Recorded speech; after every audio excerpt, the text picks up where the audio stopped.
Iran पहले Persia था, अरब वाले पहले आक्रमण किए, पर्सिया को बर्बाद कर दिया सिकंदर, सिकंदर जला दिया था पर्सिया। ईरान में जब खमैनी की सरकार आई थी, इसी का जर्कसीज का परदादा भारत पर आक्रमण करने वाला पहला राजा रहता है वहाँ। आज का जो ईरान है पहले क्या था, पर्सिया। उसको कचरा कौन है, सिकंदर। 4 साल तक युद्ध किया, 4 साल में पूरा पर्सिया को अंत कर दिया। और सबसे जालिम था, कपड़ा की जगह खाली सोना पहनता था, हाफ पैंटो पहन के घूमता था, तो किस चीज का, सोना का। और यहाँ जंजीर उंजीर लटका के रहता, किस चीज का, सोना का।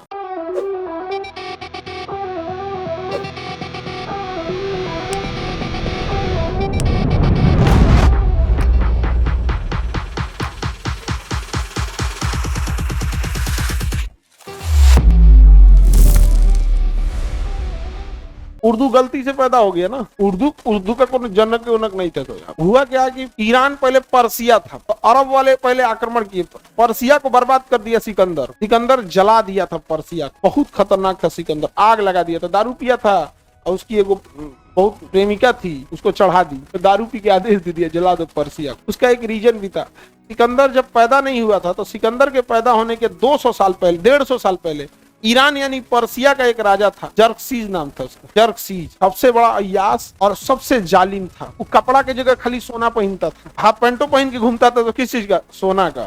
और यहाँ जंजीर उंजीर लटका के रहता, किस चीज का, सोना का। इतना मतलब वो सोना एकदम रहता था। और जो रथ लगाया था, रथ किस चीज का था, सोना। और उस रथ को घोड़ा नहीं खींचते थे, गुलाम लगे होते थे खींचने के लिए, और उस रथ पे बैठता था।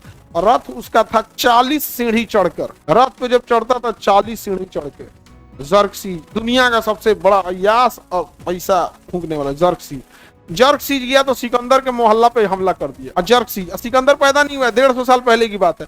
और सिकंदर का एरिया जो था ग्रीक, उसकी राजधानी एथेंस को जला दिया। राजधानी एथेंस को क्या कर दिया, जला दिया। बाद में जर्कसीज चलाया आज के ईरान यानी पर्सिया में रहने के लिए। ठीक है, इधर जर्कसीज मरा, जर्कसीज के बाद धीरे धीरे कमजोर हो गया। उसके बाद आया यहाँ पे डेरियस 3। कौन आया, डेरियस 3। यहाँ पे राजा हो गया डेरियस 3। याद रखिएगा, इसी का जर्कसीज का परदादा भारत पर आक्रमण करने वाला पहला राजा रहता है वहाँ। भारत पर आक्रमण करने वाला वही पहला राजा रहता है वहाँ पे। उसके बाद में हम चर्चा करेंगे, अभी यहाँ बताते हैं भाई। यहाँ पर सिकंदर आया, और सिकंदर जब हुआ तो पढ़ा कि हमारे पे हमला कौन किया था, ये पर्सिया वाले हम पे हमला किए थे। आया सिकंदर की सेना लेकर, मारा, पूरा पर्सिया को खत्म कर दिया। हाँ, जर्कसीज किधर है, क्या मारा उसको, हमारे 150 साल हो गया। हाँ, कोई बात नहीं, इतिहास जला देंगे यहाँ पे। पूरा पर्सिया को मार दिया, खत्म करके जीत लिया पर्सिया पूरा। आज का जो ईरान है पहले क्या था, पर्सिया। उसको कचरा कौन है, सिकंदर। और उसका सिकंदर रात में थक के 4 साल तक युद्ध किया, 4 साल में पूरा पर्सिया को अंत कर दिया। जब उसकी राजधानी पहुंचा तो थका हुआ था, तो उसकी जो सचुरन सब की पहले बहुत प्रेमिका होती थी, वो दारू पी रही थी, उसी में चढ़ा दी। क्या राजा है, आपका पूरा खानदान जलाया था यही जर्कसीजवा।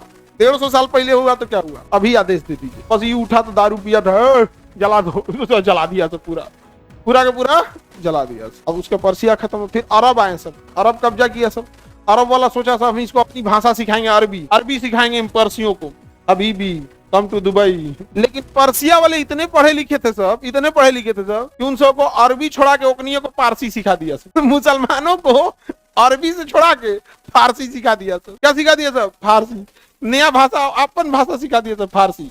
तो मुगल उधर से आया है सब, वो आया सब, तो भारत में क्या बोलने लगा सब, फारसी। क्या बोलने लगा सब, फारसी। तो भारत का आदमी फारसी एक्सेप्ट ना करे, हिंदी बोले। तो हुआ क्या, तो भारत का आदमी कहा कि तो हमरा फारसी सिखाएगा, हमरा तो फारसी सिखाएगा। तो हम लोग मुगलन को जानते हैं क्या सिखा दिए लोग, उर्दू। वो ना फारसी है ना हिंदी है, मिक्स है। तो उर्दू का जन्म कहाँ हुआ है, वो गलती से तो फारसी और हिंदी का मिश्रण हो गया, वो अलग हो गया। लेकिन समझिएगा ध्यान से, फर्स्ट क्लास जिन बच्चों का है और जो बच्चे पहले से भी पढ़ रहे हैं, एक चीज हमेशा याद रखिएगा, आप जब पढ़ाई करने आ रहे होते हैं तो आप एकदम सूर्य की तरह धधकते रहते हैं। अब पता नहीं काहे लाल पीला हरा के चक्कर में ना अभिनव तारा बन के भड़क जाता है, भड़क जाएगा, दिल टूट जाएगा, एकदम खौराइल रहेगा, डिप्रेशन में जाएगा।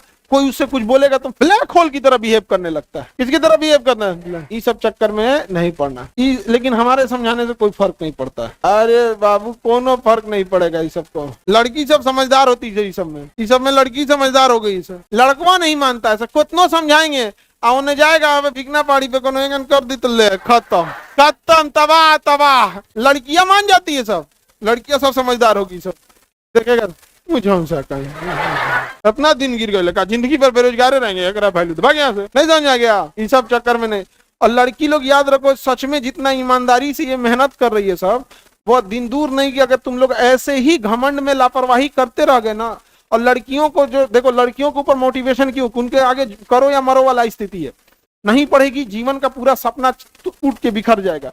तो मेहनत कर रही है सब, और अगर ऐसा ही रहा तो 30-35 साल में आरक्षण तुम लड़कों को देना पड़ेगा। देख लेना जितना जिम्मेदारी से ही पढ़ रही है सब, 30-35 बार आरक्षण किसको देना पड़े, लड़कों को। यही हुआ था ईरान में। ईरान में जब खमैनी की सरकार आई थी तो उसने कहा कि भैया बुर्का वगैरह मैंडेटरी रहेगा, वहां की महिलाओं ने पढ़ाई करना चालू किया, जितनी यंग महिलाएं हैं। अब जैसे कोई नहीं पढ़ाई किया तो उसका लिटरेसी रेशियो जब भी काउंट होगा तो उसमें काउंट होगा जितनी यंग महिला, 99% लिटरेसी रेशियो यंग फीमेल्स में, 99%। ईरान में कुछ जगहों पे पुरुष को आरक्षण